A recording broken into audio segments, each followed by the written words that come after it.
Find the general solution for the differential equation dy dx equals 1 over secant squared y. First, we need to put all y terms on the left and all x terms on the right. But as you can see, we have no x terms, so we can just keep 1 on the right. Multiplying both sides by secant squared y.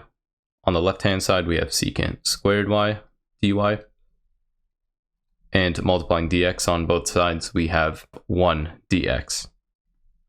And integrating both sides to the respective variables, we can see that the integral of secant squared y dy is just tan y, since the derivative of tan y is secant squared y. I'll put that here.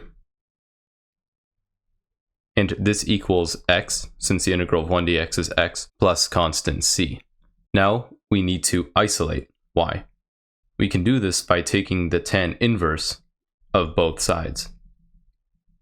Since if you do tan inverse of tan, it cancels out to be 1, or whatever's inside the term.